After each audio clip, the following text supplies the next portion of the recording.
Understanding information security. What is information? Information basically refers to the meanings that you draw from data or facts. Put simply, once data is processed by your brain, it becomes information. This information can then be used to create products, services, and other unique offerings for customers. Why is information valuable? The intangible nature of information makes it easy to share within an organization. For example, if a company has an office in Mumbai and another office in London, information between the two offices can be shared easily via email, over the phone, or even over a video call. It's as easy as that. What also makes information valuable is the fact that it is exclusive to an organization. Information within your company, for instance, may not be available outside, and guarding and protecting your information at all times becomes important. What is information security and why? The process of keeping information protected is called information security.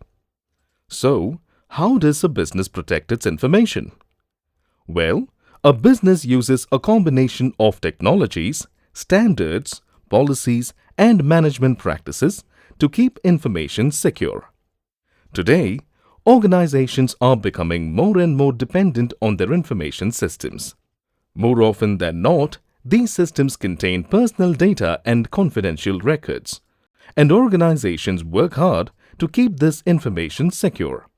In today's world, where cyber criminals and terrorists are becoming increasingly common, information security is paramount.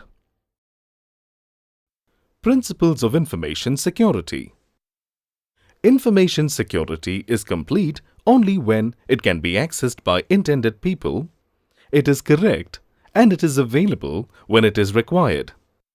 Hence, confidential, integrity, and availability are the basic principles of information security. How to keep information confidential? An effective way of keeping data confidential is to encrypt it.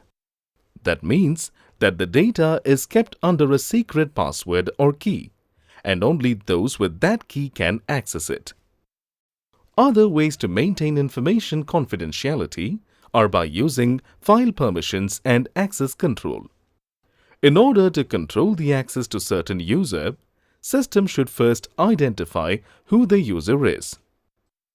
Once a user has identified himself or herself, their identity is authenticated through a password, fingerprint, certificate, or PIN. This is called authentication. After authentication, the user is allowed to perform actions like read, edit, or destroy based on the rights provided to the user.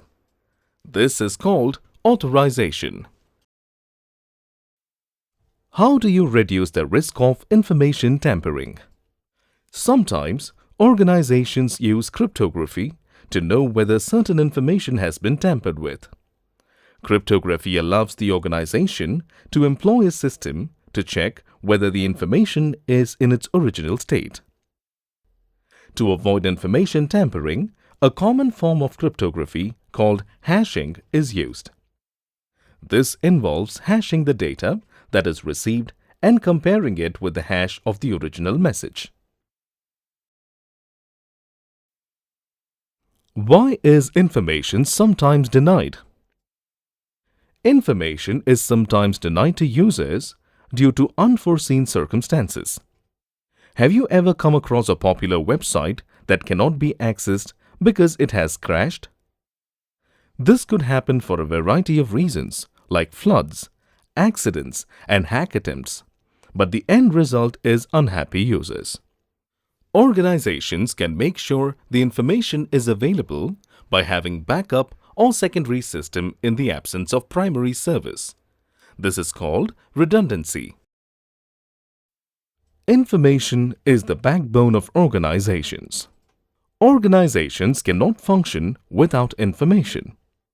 Information forms the central backbone for companies, big and small. Information is indispensable and is often the largest differentiator among companies.